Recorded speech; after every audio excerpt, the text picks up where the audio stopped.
Chers compatriotes, mesdames et messieurs, demain, 21 mars, la communauté internationale célèbre la Journée internationale des forêts, proclamée en 2012 par l'Assemblée générale des Nations unies dans le but de sensibiliser le public à l'importance de toutes les variétés de forêts et d'arbres sur notre vie sur Terre. Pour cette année 2023, cette journée sera célébrée sous le thème « Les forêts et la santé ». Selon l'Organisation mondiale de la santé, OMS en sigle, la santé est un état complet de bien-être physique, mental et social qui ne consiste pas seulement en une absence de maladie ou d'infirmité. Les forêts, ces formations végétales à dominance d'arbres, dont le territoire de notre pays est couvert à 69%, participent de ce bien-être physique, mental et social à travers la multitude des biens et services qu'elles fournissent.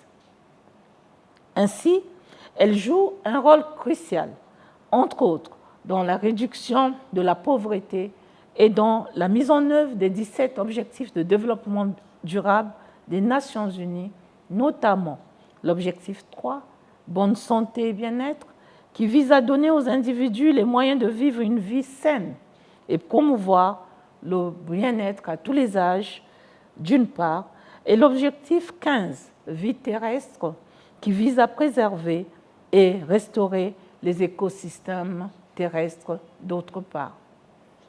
Chers compatriotes, à travers les interactions forêt et santé, partant des ODD 3 et 15 mentionnés précédemment, les contributions des forêts à la santé de nos populations peuvent être mises en évidence à travers 1. La consommation d'aliments issus des forêts dans notre société pour résorber les carences nutritives dont l'enjeu s'avère crucial pour la santé humaine. Grâce à leur biodiversité, les forêts du Congo fournissent des produits comestibles riches en macro- et micronutriments tels que les fruits, les feuilles, les noix et graines, les champignons, le miel, le gibier, les insectes et j'en passe. Ces aliments constituent une part majeure de la nourriture couramment consommée par les populations rurales, souvent en situation de pauvreté et d'insécurité alimentaire. 2. L'usage des fragments de plantes et autres substances d'origine végétale participe à la guérison de nombreuses maladies qui représentent une menace spécifique pour la survie des populations en général et celles vivant à proximité des forêts, en particulier, généralement éloignées des centres de santé. L'Organisation mondiale de la santé estime qu'au moins 80% de la population mondiale dépend de la médecine traditionnelle basée sur les produits issus des forêts pour répondre aux besoins en soins de santé primaires. 3. Les liens femmes, forêt et santé qui, dans les pays en développement, se traduisent principalement par le rôle déterminant que joue le genre féminin dans le contrôle de l'utilisation des ressources naturelles en rapport avec la nutrition et la santé. En effet, dans notre pays, ce sont les femmes qui vont chercher l'eau, qui en majorité pratiquent l'agriculture de subsistance, qui récoltent le combustible et qui fournissent les aliments et les médicaments à leur ménage. En zone rurale, les femmes sont ainsi les dépositaires des connaissances traditionnelles sur la biodiversité locale, ce qui leur confère un avantage comparatif quant à la capacité de transformer les produits de cueillette en produits comestibles et médicinaux, tout en veillant à la durabilité de l'utilisation de ces ressources. 4. L'emploi des molécules issues des plantes forestières dans la fabrication des médicaments utilisés dans la médecine moderne pour traiter de nombreuses pathologies invalidantes. Ainsi, les médicaments à base de plantes forestières, notamment tropicales, jouent un rôle important et croissant dans la médecine moderne. Les pays en développement fournissent 2/3 des plantes utilisées dans les systèmes médicaux modernes. Une meilleure aptitude à exploiter ces ressources pourrait avoir un impact positif sur la prestation des soins de santé dans les pays en développement. Et enfin, 5, la lutte contre le changement climatique, grâce au rôle crucial reconnu aux forêts, notamment tropicales, dans la régulation du climat mondial.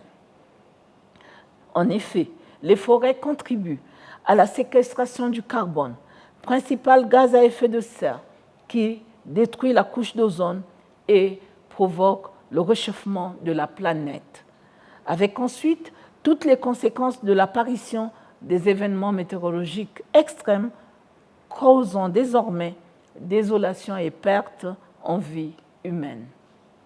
Chers compatriotes, mesdames et messieurs, ce bref tour d'horizon nous remet en mémoire de la place du reste importante qu'occupent les forêts dans notre vie, notamment en tant que solution basée sur la nature pour la lutte contre le changement climatique, mais également en matière de sécurité alimentaire, de nutrition et de santé. À cet égard, la préservation et la protection des écosystèmes forestiers est donc une question de survie pour l'humanité tout entière. Et pourtant, il est de notoriété qu'en dépit de ces avantages écologiques, économiques, sociaux et sanitaires que nous procurent les forêts, la déforestation mondiale se poursuit à un rythme alarmant.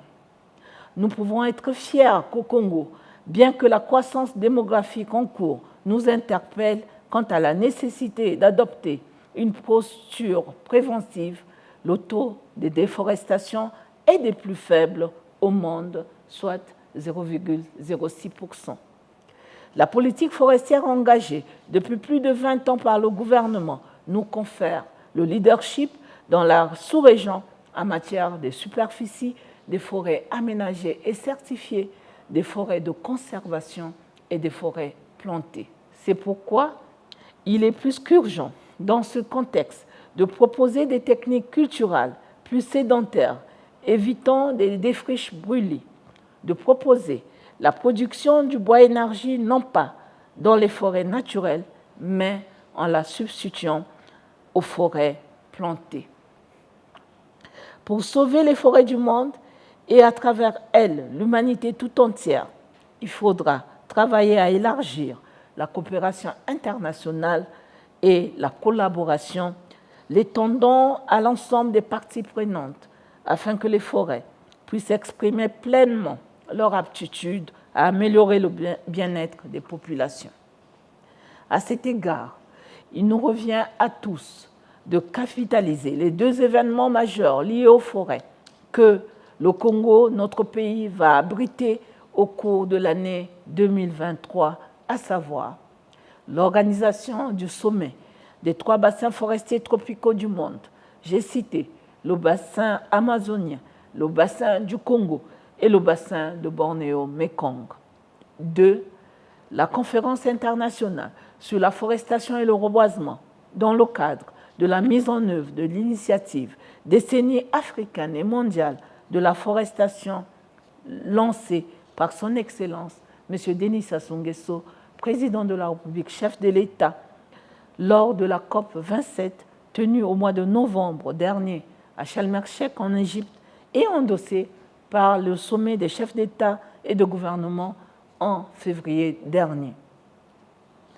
L'organisation de ces 2 événements dans notre pays est l'expression de l'engagement constant de notre pays vers une meilleure gouvernance du secteur forestier à travers la gestion durable des forêts et l'extension de la couverture forestière et de contribuer ainsi remarquablement à la lutte contre le changement climatique et ses effets nocifs, tout en veillant à ce que les pays forestiers ainsi que les populations qui y vivent puissent tirer le meilleur parti de ces efforts dont les retombées sont de portée planétaire. C'est donc ici l'occasion, mesdames et messieurs, d'inviter l'ensemble des parties prenantes, nationales et internationales, à se mobiliser autour du gouvernement de la République du Congo, tous derrière son Excellence, M. Denis Sassou Nguesso, président de la République, chef de l'État, afin que ces deux événements connaissent une participation des plus diversifiées et débouchent sur des résultats qui soient porteurs d'immenses espoirs pour les forêts du monde et pour les 8 milliards d'êtres humains qui peuplent actuellement notre planète. Car les forêts saines sont nécessaires à des populations en bonne santé. Vive la Journée internationale des forêts, vive le Congo. Je vous remercie.